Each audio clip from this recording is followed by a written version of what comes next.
जय जगन्नाथ। सिद्धार्थ भक्तिर यही बाया गीतार कार्यक्रम को आपण मानक अनेक अनेक स्वागत। गत अध्याय आम शुणुले एकाथरे तीनोटी बोली कौन गोटे अध्याय तीनोटी बोली आप आलोचना कले आप मन प्रश्न उठुव कहीं ना तीनोटी बोली दीटा बोली रे बाबा बाया गोटे कहानी को जगत को प्रदान कर गोटे कहानी आउ गोटे बोली है से अध्याय बा सार कथा। तो एकाथरे आम अष्टादश बोली ऊनविंश बोली अविंश बोली ये अध्याय रे बाबा बाइया अति सुंदर भाव में मनीषर कथा कहते एक विंश बोली रे मनीष कौन मनीष सृष्टि किपरि मनीष जन्म हो सारा पर कौन करुच्ची ए मर्त्य तार कथा एक विंश बोली रे कहते। आसतु शुणा बाबा बाइया कौन कहले कहले दैव दौड़ी संसारे नर अटई गाई विश्वनाटक सूत्रधर आयतरे चल गोविंद गोविंद गोविंद जय राधे गोविंद नंदर नंदन प्रभु हे भज परमानंद। आहा केते बेले ने बसाए राज सिंहासन रे केते बेले करी भिकारी बुलाए द्वारे द्वारे गुरु स्वामी अंतर्जामी हे प्रभु आनंद कंद दुख हारी जगतपति हे जय सचिदानंद। बोले भक्तवत्सल भगवान की जय।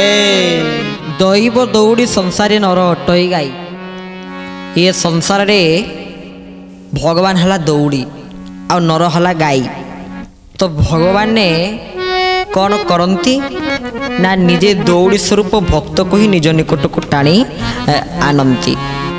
नर कहले जी हेले प्रभुंकर भक्त जी प्रभुंकर सेवक आ प्रभु हेले सेवक प्रिय माधव भक्ति प्रिय माधव भक्त प्रिय माधव से भक्तों को भारी भल पाती सेवक को भारी भल पाती भक्त को मध्य भारी भल पाती। तो विश्व नाटक सूत्रधर आयतरे चलई ये जो विश्व रे ए नाटकर सूत्रधर जार आयतरे चली से किए से स्वयं भगवान केते बळे नहीं बसाए राज सिंहासन रे केते बळे करी भिकारी बुलाए द्वारे द्वारे किछि कहबनी। आज आपण कोटिपति आज भल घर सहीचंदी भलरे खाउचंदी किंतु दिने एमिति समय आसीबो द्वारे द्वारे मध्य भिक्षा करथि सेमति किछि कहबनी कारण भगवान चाहिए गोटे मुहूर्त भितर मध्य एमिति करि देई पारंती। केमिति जने गुरुदिन मध्य एमिति गोटे शिष्य को 2 जन शिष्य को परीक्षा करथिले से परीक्षा थिला भगवान को पाइबारे तमे योग्य भगवान को प्राप्त करियार तुम योग्य ना अयोग्य यही को जानिया पई गुरु परीक्षा करथिले। 2 शिष्य को दिन कौन कले 2टा बाक्स आनी थई देले कहले 2टा बाक्स को लेके जाओ। गोटे शिष्य धरला खाली बाक्सटी कारण 2टा बाक्स थिला गोटे बाक्स 50 किलो ओजन जिनस थिला आ गोटे बाक्स खाली थिला 50 किलो ओजन जी जिनस धरछि सी चली परनी बहुत कष्ट चलछि खाली बाक्स जे धरछि सी ताको बहुत खुशी जाउछि कहला मु तो फास्ट पहुंच जीवी आ 50 किलो ओजन बाक्स जे धरछि सी कहछि मु काई चली परनी ना ये ओजन बोली।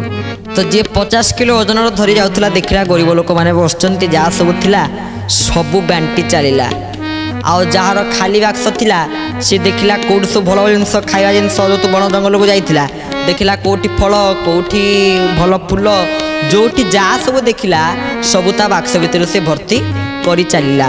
ये जो तो 50 किलो ओजन धरीथिला बोली सिना बाक्सटा ओजनिया थिला जो तो सब बांटी बांटी चलीला ता बाक्स धीरे धीरे फांका गला सी आसी आगे पहुंचला जार सबुठ अधिक ओजन थिला 50 किलो से समस्त को बांटी बांटी निजे प्रथम स्थान अधिकार कला गुरु निकट आसी पहुंचला। आ जहाँ बाक्सटी खाली थिला तार तो लोभ प्रबल जोटी जा देखला खाଇବା पीवा सब जहाँ देखला सब से बाक्स भितर सब भर्ती करके नहीं गला। तो बाक्स भितर भर्ती करके जिते नहीं जाइछि এই সময় কোণ হয়েছি না গুরুঙ্ নিকটরে পৌঁছি গুরু নিজে আশ্চর্য হচ্ছেন কে আরে 50 কিলো ওজন মুই আকু দিয়ে মু ভাবিଥିଲି বোধ ইয়ে পছরে আসি পহঞ্চাতা যাকে খালি বাক্স দিয়ে সি আগে আসি পহঞ্চাতা ଦେଖିଲା ବେଳକୁ ଇଏ ଆସି ଶୀଘ୍ର ପହଞ୍ଚିଗଲା ଇଏ ଏପର୍ଯ୍ୟନ୍ତ ଆସି ପହଞ୍ଚିନି କି କଥା 50 କିଲୋ ଓଜନ ଧରିଥିବା ବ୍ୟକ୍ତି ତ ଆଗେ ଆସି ପହଞ୍ଚାଇ ସେ କହିଲା ଆଜ୍ଞା ବାକ୍ସ ଦେଖୁନାହାନ୍ତି ନା କ'ଣ ବାକ୍ସରେ କିଛି ନାହିଁ ତମେ ଅଦବଦଳ ହେଇଯାଇଛ କି ସିଏ ତୋ ଜିନିଷ ନେଇଯାଇ ତୁ ତା ଜିନିଷ ନେଇଯାଇଛୁ ନା ନା ଆଜ୍ଞା ସେମିତି ନୁହେଁ ଏ ବାକ୍ସ ମୁଁ ଧରିକି ଯାଉଥିଲି ଦେଖିଲି ଗରିବ ଲୋକମାନଙ୍କୁ ବହୁତ ଛଟପଟ ହେଉଛନ୍ତି ଯାହା ଭଲ ଭଲ ଜିନିଷ ଥିଲା ସବୁ ବାଣ୍ଟି ବାଣ୍ଟି ବାଣ୍ଟି ବାଣ୍ଟି ଚାଲିଲି ଆଉ ଜୟ ହେଲି ଆଉ ଜିତିଗଲି तो आम जिते बांटी चलवा आम से जितवा से जययुक्त हवा तो से भगवान चाहिए गोटे मुहूर्तक भितर जी 50 किलो बाक्सटी धरिकी जाइला केते कष्ट जाऊला कहले ता ओजन धीरे धीरे पूरा फांका करदे बहुत से आनंद पाइला जी फांकार कहला ए मु जितियाटा फाइनाल किंतु सी देखला बेलू एमती परिस्थिति पड़ला सी भी निजे हारीगला सेमती भगवान एमती परिस्थिति गोटे गोटे सृष्टि कर दियंती जे केते बेले नहीं बसाए राज सिंहासन रे केते बेले करी भिकारी बुलाए द्वारे द्वारे गोविंद गोविंद जय राधे गोविंद नंदर नंदन प्रभुए जय परमानंद केते बेले मनु करई होई उलग नृत्य केते बेले बा पिंधा पिंधी हुए लुगा पिंधा तो स्वामी अंतर्जामी है प्रभु आनंद कंद दुख हारी जगतपति है जय सच्चिदानंद केते बेले मनु धरई रंगे गोपाल वेश बंधे शिका भार बहने करे नाना रहस्य गोविंद गोविंद गोविंद जय राधे गोविंद नंदर नंदन प्रभुए भज परमानंद परक्षणे मनु धरीन सबरर वेशको मुंडे बढ़ाल पिंधिन करे नवरंग को गुरु स्वामी अंतर्जामी है प्रभु आनंद कंद दुख हारी जगतपति है जय सच्चिदानंद पुणी केते बेले हुई मनु किरो निवेटा मेज चौकी को पकाई करे लेखा पढ़ाटा गोविंद गोविंद गोविंद जय राधे गोविंद नंदर नंदन प्रभुए जय परमानंद ताहापरे मनु धराई साहेबंक बेशको जामा पाई जामा पिंधिन टाणे धुआं नलको गोविंद गोविंद गोविंद जय राधे गोविंद नंदर नंदन प्रभुए जय परमानंद एते नवरंग करई मात्र सेकेला भाई बड़ सान जेहु भाबई सदा गंजी हुई गुरु स्वामी अंतर्जामी है प्रभु आनंद कंद दुख हारी जगतपति है जय सच्चिदानंद बोले भक्त वत्सल भगवान के बाबा बाया केड़े सुंदर भाव में कहले भगवान कौन करि पारंती एठी जो कहले केते बेले मनु मनु कहले कौन ना मनु जने राजा थिले किंतु एठी सेई राजा को बुझौ नाही एठी मनु शब्द अर्थ कौन ना मनु हेला मनुरु मनुष्य मनुष्य कौन करुछि आगे टिके देखंतु प्रकृति मनुष्यर करणीय कर्तव्य कौन अनेक जन्म तप बले मनुष्य जन्म महितले गोविंद गोविंद गोविंद पदुगलुचि मकरंद दुर्लभ नर कलेवर नरक निस्तारण द्वार गोविंद गोविंद गोविंद पदुगलुचि मकरंद मानव जीवनर लाभ जदि गोविंदे करे हाव गोविंद गोविंद गोविंद पदुगलुचि मकरंद बोले भक्त वत्सल भगवान की जय जे कि अति बड़ी श्री जगन्नाथ दास पंचसखा मानक भितर जे अन्यतम कहले अनेक जन्म तप बले मनुष्य जन्म महितले अनेक जन्म तप तपस्या कर सारा पर भगवान कृपा करी ए धरा पृष्ठ मनुष्य जन्म देइचंती ଏ ଦୁର୍ଲଭ ହେଲା ନର ଶରୀର କାହିଁ ଦେଇଛନ୍ତି? ନରକ ନିସ୍ତାରଣ ଦ୍ୱାର, ନରକରୁ ନିସ୍ତରୀ ବୈକୁଣ୍ଠରେ ପହଞ୍ଚି ପ୍ରଭୁଙ୍କ ସେବା କରିବା ପାଇଁ ପ୍ରଭୁ ଏଇଥିପାଇଁ ମନୁଷ୍ୟ ଶରୀର ଦେଇଛନ୍ତି। କିନ୍ତୁ ମନୁଷ୍ୟ ଶରୀର ଆମେ କେଉଁ କର୍ମରେ ଲଗାଉଛେ? କାରଣ ପ୍ରକୃତରେ ଇଏ ମନୁଷ୍ୟର ସ୍ତର ହେଲା ଅଲଗା। ସର୍ବପ୍ରଥମେ ମାନବ, ତାପରେ ମନୁଷ୍ୟ, ତାପରେ ମଣିଷ, ତାପରେ ଲୋକ। ଏବେ ତା ହେଇଯାଇଛି କ'ଣ ଆଉ କହୁନି ଆପଣମାନଙ୍କୁ, କେଉଁମାନେ ବି ନିଜ ମନ ଭିତରେ ରାଗିବେନି। ଏବେ ମଣିଷର ଅବସ୍ଥା ହେଇଯାଇଛି ପୋକ। କେମିତି ନା ଲୋକ କହୁନାହାନ୍ତି ଓ ସେଠି ଲୋକ ହେଇଥିଲେ ପୋକ ମାଛି ଭଳିଆ ଲୋକ ହେଇଥିଲେ। କରୋନା ରୋଗ ଗଲା, କରୋନା କୋଭିଡ୍-19 କରୋନା, ଲୋକ ପୋକ ମାଛି ଭଳିଆ ମରିଗଲେ। ଆଉ ଆମ ଗାଁର ସେଇ ଯେଉଁ ରମେଶ, ହେ ଭଗବାନ ଗଣିତରେ ପୋକ ସିଏ, ତମେ କହିଲେ ହବ? ତାମାନେ ଗଣିତରେ ସିଏ ପୋକ। ଆପଣ ଦେଖନ୍ତୁ ଆମେମାନେ ସମସ୍ତେ ଶେଷରେ ବର୍ତ୍ତମାନ ମଣିଷ କେଉଁ ସ୍ତରରେ ଥିଲା, କେଉଁଠି ଥିଲା? ଆଗରୁ ଲୋକ ନଥିଲେ, ଆଗରୁ ମଣିଷ ନଥିଲେ, ଆଗରୁ ମନୁଷ୍ୟ ନଥିଲେ, ପ୍ରଥମେ ମାନବ ଥିଲେ। କିନ୍ତୁ ଏବେ ମାନବରୁ ଆମେ କେଉଁ ସ୍ତରରେ ଆସି ପହଞ୍ଚିଛେ? ଲୋକ ଥିଲେ, ଏବେ ପୋକ ଧୀରେ ଧୀରେ ପୋକ ସ୍ତରକୁ ମଧ୍ୟ ଆସିବାରେ ପହଞ୍ଚିଲେଣି। କିନ୍ତୁ ମନୁଷ୍ୟ ଶରୀର ହେଲା ସବୁଠୁ ବଡ଼ ଦୁର୍ଲଭ, ସବୁଠୁ ବଡ଼ ଦୁର୍ଲଭ ହେଲା ମନୁଷ୍ୟ ଶରୀର। ଖାଲି କୋଲକାତାର ବୋଟାନିକାଲ ଗାର୍ଡେନରେ ଦେଖୁନାହାନ୍ତି କେତେ ବଡ଼ ବଡ଼ ବଟ ବୃକ୍ଷ ଗୁଡ଼ାକ ଖାଲି 200 ବର୍ଷ ବୃକ୍ଷ ହେଇକରି ମଧ୍ୟ ସେମାନେ 150 ବର୍ଷ 200 ବର୍ଷରୁ ଅଧିକ ବର୍ଷ ବଞ୍ଚୁଛନ୍ତି। କିନ୍ତୁ ମଣିଷ ତାର ଆୟୁଷ ହେଲା 100 ବର୍ଷ। ତାହେଲେ ସେ ବୃକ୍ଷମାନଙ୍କୁ ଦୁର୍ଲଭ କରିଦେଇଥାନ୍ତେ। ଇଏ ବୃକ୍ଷ ଜନ୍ମ ଯେ ନେବ ସିଏ ଦୁର୍ଲଭ, ଅଧିକ ବର୍ଷ ବଞ୍ଚୁଛି ସିଏ ହେଲା ଦୁର୍ଲଭ। ଏମିତି ବହୁ ଜୀବଜନ୍ତୁ ମାନେ, କାରଣ ବୈଜ୍ଞାନିକ ତଥ୍ୟ ଅନୁଯାୟୀ ପାଖାପାଖି ବର୍ତ୍ତମାନ ସମଗ୍ର ପୃଥିବୀରେ 15 ଲକ୍ଷ ପ୍ରକାରର ଆମେ ଦେଖୁଛୁ ଜୀବମାନଙ୍କୁ। ତ ଯେଉଁମାନେ ସବୁ ଅତି କ୍ଷୁଦ୍ର ଜୀବ ତାଙ୍କୁ ଅଣୁବୀକ୍ଷଣ ଯନ୍ତ୍ର ଦ୍ୱାରା, ଯେମିତି ଗୋଟେ ଉଦାହରଣ ସ୍ୱରୂପ ବ୍ୟାକ୍ଟେରିଆକୁ ଆମେ କ'ଣ ଦେଖିପାରିବା? ଖାଲି ଆଖିରେ କ'ଣ ଦେଖିପାରିବା? ଦେଖିପାରିବାନି। ତାକୁ ଅଣୁବୀକ୍ଷଣ ଯନ୍ତ୍ର ସାହାଯ୍ୟରେ ଦେଖାଯାଏ। ଆଉ ତାର ଦୈର୍ଘ୍ୟ ପ୍ରସ୍ତୁକୁ ମପାଯାଏ ମାଇକ୍ରୋମିଟର ସହାୟତାରେ। ସେହିପରି ଏମିତି ଅନେକ ପ୍ରକାର ଜୀବଜନ୍ତୁମାନେ ଅଛନ୍ତି। ମାତ୍ର ମଣିଷକୁ କାହିଁ ଶ୍ରେଷ୍ଠ କହିଲେ? ତାର କାରଣ କ'ଣ? ମଣିଷ କ'ଣ ପାଇଁ ଶ୍ରେଷ୍ଠ? ଏ ମାନବର ସ୍ତର କିଭଳି ଭାବରେ ଶାସ୍ତ୍ରମାନଙ୍କରେ ନିରୂପଣ କରାଯାଇଅଛନ୍ତି। ତାହେଲେ ମାନବ ସିଏ ଯାହାର ଭଗବାନଙ୍କ ସହିତ ଭାବ ଥାଏ। ମାନବର ପରେ କିଏ ଆସିଲେ? ମନୁଷ୍ୟ। ତାହେଲେ ମନୁଷ୍ୟ କିଏ? ସମସ୍ତେ ମନୁଷ୍ୟ ନା। ତାହେଲେ ମନୁଷ୍ୟ କିଏ? ମନୁଷ୍ୟ ଜୀବନର ମୁଖ୍ୟ ଲକ୍ଷ୍ୟ ସିଏ ନା ପ୍ରକୃତରେ ମନୁଷ୍ୟ ଯାହାର ଦିବ୍ୟ ଜ୍ଞାନ ଥାଏ। ତେଣୁ ମାନବ ଆଉ ମନୁଷ୍ୟ ନାହାନ୍ତି, ମଣିଷ କିଛି ଅଛନ୍ତି, ଆଉ କିଛି ଲୋକ ଅଛନ୍ତି। ଆଉ ବର୍ତ୍ତମାନ ପୋକଙ୍କ ସଂଖ୍ୟା ବୃଦ୍ଧି ପାଇଲାଣି। ତ ଛାଡ଼ନ୍ତୁ ସେ କଥା। ଏଠି ବାବା ବାଇଆ କ'ଣ କହିଛନ୍ତି ମନୁଷ୍ୟ କଥା ନା, କେତେବେଳେ ମନୁ କରଇ ହୋଇ ଉଲଗ୍ନ ନୃତ୍ୟ। ୟାର ଅର୍ଥ କ'ଣ? ମଣିଷ କେତେବେଳେ ଅତିରିକ୍ତ ଖୋଲା ହୃଦୟ ହେଇକି ମିଶିଯାଏ, ବହୁତ ଖୋଲା ହେଇଯାଏ। ମୁଁ ବହୁତ ଖୋଲା ଆଜ୍ଞା, ତ ଯେମିତି ସବୁ କଥା ଖୋଲିକିରି କହିଦେଇଥାଏ। ଆଉ କେତେବେଳେ ବା ପିନ୍ଧା ହୁଏ ଲୁଗା ପିନ୍ଧା, ତ କେତେବେଳେ ଲୁଗା ପିନ୍ଧିକିରି ପୁରା ଘୋଡ଼େଇ ହେଇକିରି ବସିଥାଏ, ଯେମିତି ସେ କିଛି ଜାଣିନି, ଯେମିତି ତା ଭିତରେ କିଛି ନାହିଁ। ଏମିତି ମଣିଷ ଥାଏ। ବେଳେବେଳେ ସେ କ'ଣ କରେ ନା ଗୋପାଳ ବେଶ। କେତେବେଳେ ମନୁ ଧରେଇ ରଙ୍ଗେ ଗୋପାଳ ବେଶ, କନ୍ଧେ ଶିକାବାର ବହନେ କରେ ନାନା ରହସ୍ୟ। ତ କେତେବେଳେ ସେ ଗୋପାଳ ବେଶକୁ ଧାରଣ କରି ନିଜେ କ'ଣ କରିଥିଲେ ନା ନାନା ପ୍ରକାର ଶିକାକୁ ଧାରଣ କରି। ଗୋପାଳ କାମ କ'ଣ? ଆମେ କହୁଥିଲୁ ମଧ୍ୟ ପୂର୍ବ ଅଧ୍ୟାୟରେ ମଙ୍ଗଳ ଗୌଡ଼ଙ୍କର କଥା, କ୍ଷୀରକୁ ଦହନ କରିବା, ଗୋ ସେବା କରିବା। ତ କେତେବେଳେ ସେଇ ମନୁଷ୍ୟ ରୂପରେ ମଧ୍ୟ ଦିନେ ନା ଦିନେ ଭଗବାନ କୃଷ୍ଣ ଦ୍ୱାପର ଯୁଗରେ ଲୀଳା କରୁଥିଲେ। କେଉଁଠି ନା ମଥୁରାରେ କହୁଛନ୍ତି ମନୁଷ୍ୟ ରୂପକୁ ଧାରଣ କରି। କିନ୍ତୁ ସେହି ଆମେ କେଡ଼େ ଭାଗ୍ୟବାନ ଦେଖିଲେ, ଭଗବାନ କେତେ ପ୍ରକାର ଅବତାର ଖାଲି ମଣିଷକୁ ନେଇକି ନେଇଛନ୍ତି। କିନ୍ତୁ ଆମେ ଦେଖିଲା ବେଳକୁ କ'ଣ କରୁଛେ ନା ଆମେମାନେ ସମସ୍ତେ ଉଲଗ୍ନ ହେଇକରି ସମସ୍ତେ ସବୁ କଥା ନିଜ ଭିତରେ ଆଉ ନ ରଖି ବାଣ୍ଟି ଦେଉଛେ। ମନସା ଚିନ୍ତୟତି କଥା ବଚସ୍ୟ ନ ପ୍ରକାଶୟତେ।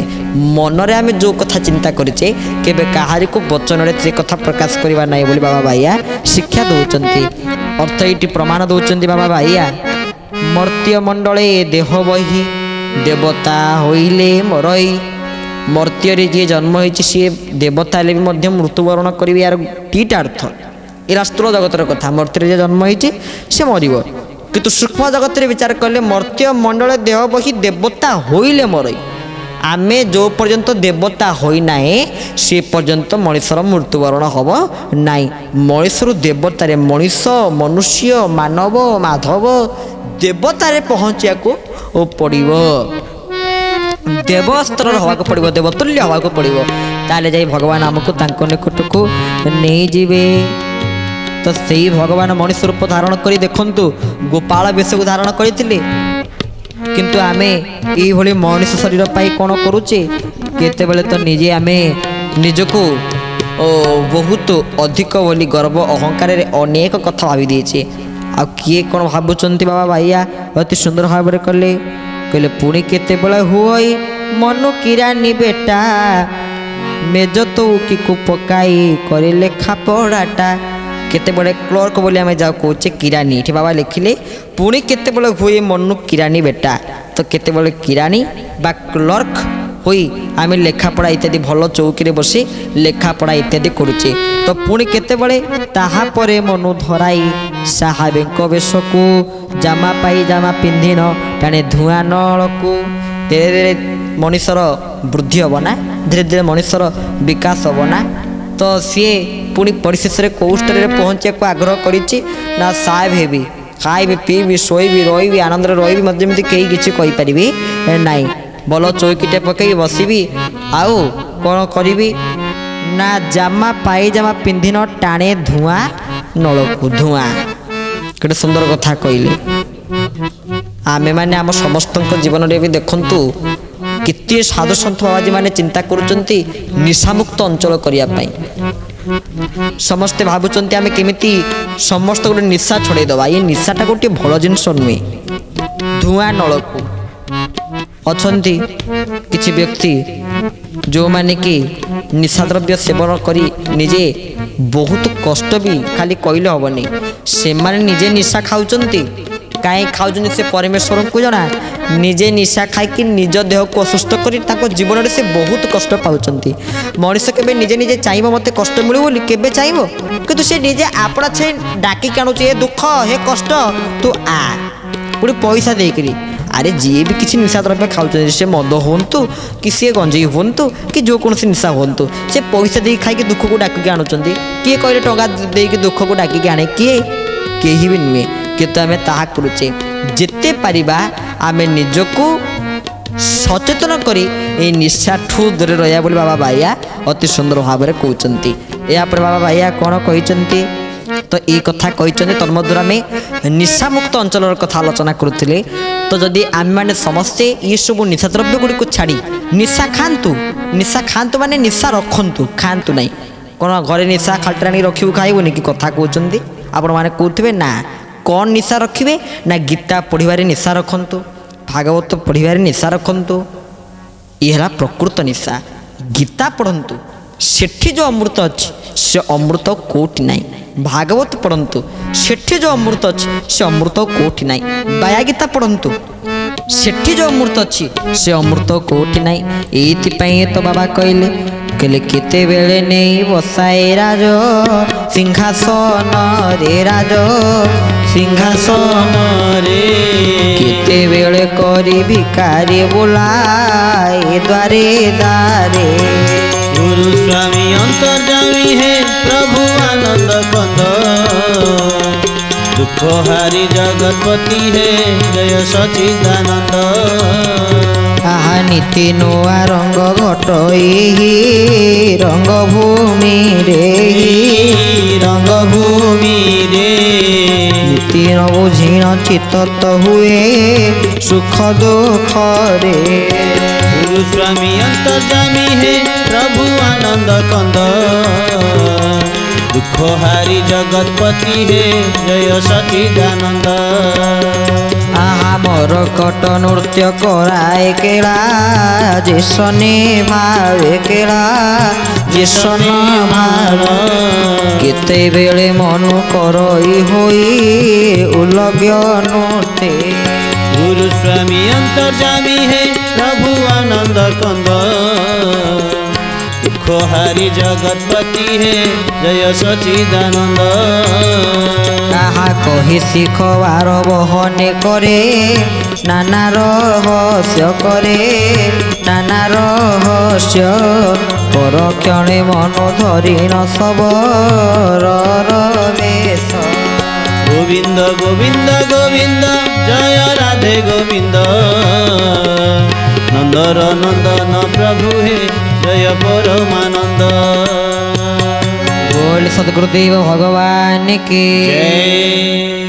तो हरि भितर देख दिशु अच्छी जक जक कहई पामर अच्युत मूढ़मती यही मनसीना चतुर्धा मूर्ति प्रभु कौटी अछंती ए आम भितर ही अछंती आम ठारे से विराजमान अछंती तो आमे माने अनुभवर सूत्र ही से भगवान को प्रेम रे बंधाई परिबा आउ मनुष्य ता जीवन को सेते बेले सार्थक करि पारिबो। ये दुर्लभ शरीर कौन पाई ये शरीर काहे दुर्लभ आम आलोचना मध्य करूथुलु कौन पाई ना शास्त्र कहले तीनोटी कारणरू जगत रे मनुष्य होला तीन प्रकार कौन कौन गोटे ला मुमुख्य गोटे हैला मुक्त आ गोटे विषय मुमुख्य थिले तीन जुगरे मुक्त मध्य थिले तीन जुगरे आउ विषय मध्य अछंती तीन जुगरे मात्र मुक्त आ मुमुख्य आ विषय कली जुगरे मुक्तंक संख्या कम मुमुक्षंक संख्या ताठो आहुरी कम किंतु विषयंक संख्या अधिक कहीं ना समस्ते चाहती आम भलरे रहिबू भलरे खाइबू मु जदि भलरे रहिबी ताले बास कथा सेठी सइला किंतु जे समाजर हित चाहती जे जगतर कल्याण चाहती से जगत भितर कौन आमे ना है कि तो जदि आमे भल रहिबा आम पड़ोसी घर कांदुथिबे ताले सेमिति कौन हमको भल लागिबो आमे जदि परर अनिष्ट चिंता करिबा ताले कौन भगवान आनंद हेबे केबे भी आनंद होबे नहीं तो आमे कहार अनिष्ट चिंता करिबा नहीं कहार भूल त्रुटि धरिबा नहीं सदा सर्वदा निजको ही आमे ठीक करिया पई चेष्टित होउथुबा चेष्टा करुथुबा निज भीतर ही आध्यात्मिक जागरण करने आम से गुरुंकर शरणापन्न नहीं गुरुंक कृपा करुणा को लाभ करी निज जीवन को सार्थक करिया बोली बाबा बाइया कहले परम पद को लभिन करे पीरती करे पीरती कूल क्रिया भाव उपेक्षी रखे तत्वरे मते गोविंद गोविंद गोविंद जय राधे गोविंद नंदर नंदन प्रभु हे जय परमानंद बोल श्री भक्त वत्सल भगवान के तो भक्त बंधु ये बाया गीतार प्रथम परिच्छेदर एक वंशवलीर कथा आसंता अध्याय आम पुनर्बार बाया गीतार पृष्ठा को आपण मान सम्मुखें मुकुलित करूँ से पर्यंत आमको विदाय दिंतु आज कथावस्तु को ये विश्राम परिशेष से प्रभुंर द्विवार नाम संकीर्तन गुरु गोविंद भज गुरु गोविंद भज गुरु गोविंद भज गुरु गोविंद भज गुरु गोविंद भज गुरु गोविंद भज गुरु गोविंद भज गुरु गोविंद भज आहा पाइबु मुक्ति पथ पाइबु मुक्ति पथ पाइबु मुक्ति पथ पाइबु मुक्ति पथ से नाम हे गुरु गोविंद भज गुरु गोविंद भज गुरु गोविंद भज गुरु गोविंद भज बोल श्री भक्त वस्त्र भगवान की जय।